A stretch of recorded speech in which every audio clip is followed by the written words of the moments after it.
et merci de nous rejoindre pour cette dernière partie des séances plénières de cette université d'été. Vous le voyez, la configuration est un petit peu différente parce que depuis hier, nous sommes dans des transmissions plus longues de présentation et de transmission de savoir. Là, nous allons être dans une configuration table ronde, mais on va essayer de bien cadrer les enjeux. Alors l'objectif de cette table ronde, c'est d'échanger, de réfléchir ensemble autour de ce que décider avec et accompagner la décision signifie. On s'attachera tous ensemble à mettre en lumière les modalités, les conséquences d'une décision partagée, on le verra entre les différents acteurs qui nous font le plaisir d'être autour de la table ce matin, et ces valeurs partagées et respectueuses de la personne malade et de ses valeurs.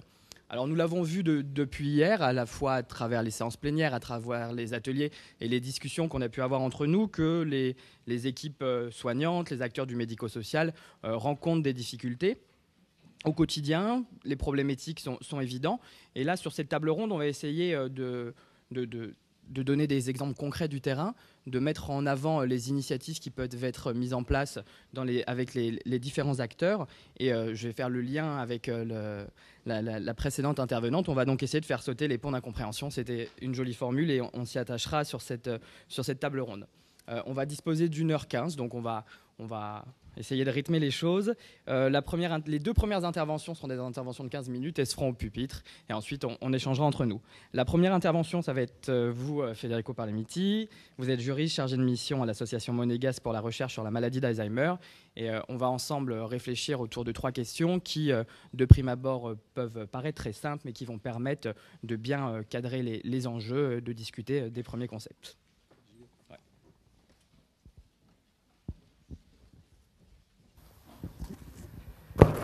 Bonjour à tous. Cher Grégory, un grand merci pour cette brève présentation de notre table ronde. Avant de commencer mon intervention, permettez-moi de remercier l'EREMA et l'ensemble de ses partenaires de m'avoir sollicité pour apporter ma contribution aux échanges déjà riches, intéressants, passionnants et nombreux lancés par cette université d'été. J'en profite d'ailleurs pour féliciter Emmanuel et toute son équipe pour le travail formidable que réalise l'EREMA au service d'une réflexion toujours plus soucieuse et au plus près des personnes malades, de leurs familles et des professionnels qui les accompagnent. Il me revient donc le privilège et l'honneur d'ouvrir et d'introduire cette table ronde consacrée au thème « Décider avec, accompagner la décision ».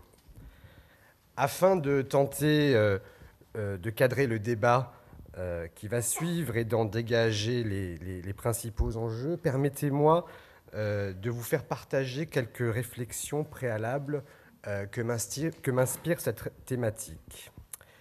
Tout d'abord, je vous invite à vous arrêter 10 minutes avec moi autour de 4 points clés, sorte de prérequis, pourrait-on dire, lorsque l'on parle de décision partagée. Le premier concerne bien évidemment la relation médecin-patient.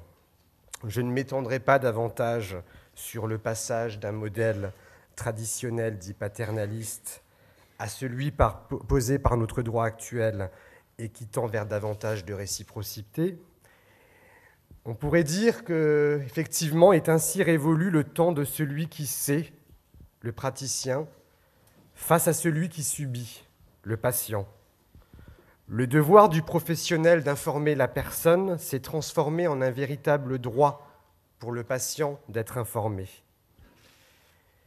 Il ne s'agit donc plus tant de savoir s'il faut ou non décider avec.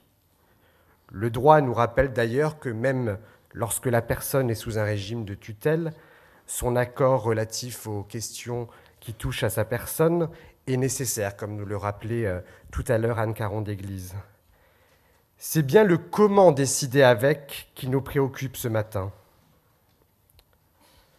Le second point autour duquel je vous invite à réfléchir est celui de la confiance.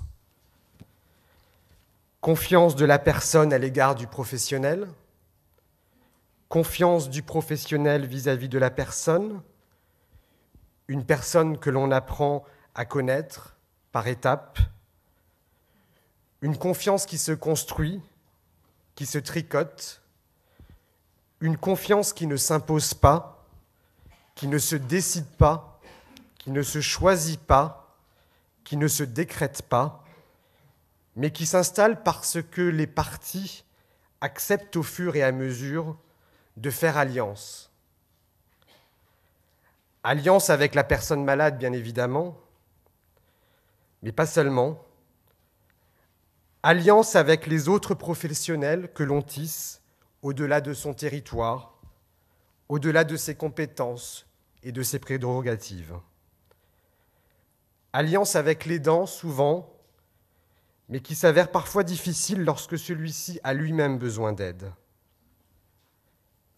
Alliance à inventer, donc, alliance à imaginer dans ce triangle personne malade, aidant familial, aidant professionnel, comme nous l'a si bien rappelé hier Geneviève Larocque.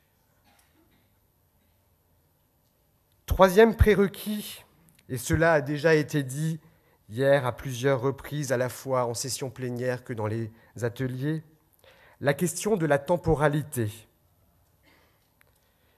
Décider avec, accompagner la décision, suppose de prendre et de partager du temps. Pour en gagner, d'ailleurs, nous disait hier Nicole Baucher dans un second temps. Un temps accordé à la personne malade et à son entourage, mais on le verra certainement tout à l'heure, un temps également nécessaire pour l'institution et les équipes. Un temps pour que ce processus décisionnel que nous a décortiqué Fabrice hier prenne corps, un temps que la maladie accélère ou ralentit selon les cas. Un temps avec un avant, un pendant et un après la décision. 3 temps que l'on apprend à conjuguer avec la personne, son passé, son présent, son futur. Le 4e et dernier prérequis que je souhaitais vous livrer concerne la nécessité, à mon sens, d'assumer en amont l'absence du risque zéro. Faire ce pari, c'est permettre à ce risque d'être parlé, négocié, écrit, validé, confirmé et plus tard réévalué et réajusté si besoin. Car acter collectivement les prises de risques à venir me semble davantage répondre à l'exigence de loyauté que la vulnérabilité nous impose. Risque négocié au préalable, risque sans doute davantage assumé par la suite. Dans ce contexte, il me semble que la place à une adhésion, même partielle, voire incomplète, de la personne reste entière et possible. Mais au-delà de ces prérequis nécessaires lorsque l'on tend à décider avec et lorsque l'on accompagne la décision, permettez-moi de conclure mon propos en vous livrant ces dernières questions. Qui décide vraiment avec ? Ou plus concrètement, j'allais dire plus juridiquement, pardonnez-moi, qui est habilité à prendre cette décision ? Qui a pour fonction et donc comme responsabilité de prendre cette décision avec ? Et si l'on se pose la question de qui décide avec, pardonnez-moi de complexifier davantage les choses en vous invitant à vous demander qui décide avec qui ? Le professionnel avec la personne malade elle-même ? Le professionnel avec son aidant ? Le professionnel avec d'autres professionnels ? La personne malade avec son aidant ? L'aidant avec la personne malade ? Le patient avec sa personne de confiance ? Le juge avec la personne malade, la personne protégée avec son curateur ou son mandataire. Qui décide avec et avec qui, disais-je ? Mais à propos, de quelle décision parle-t-on, réellement ce matin ? La parole est à vous. Je vous remercie.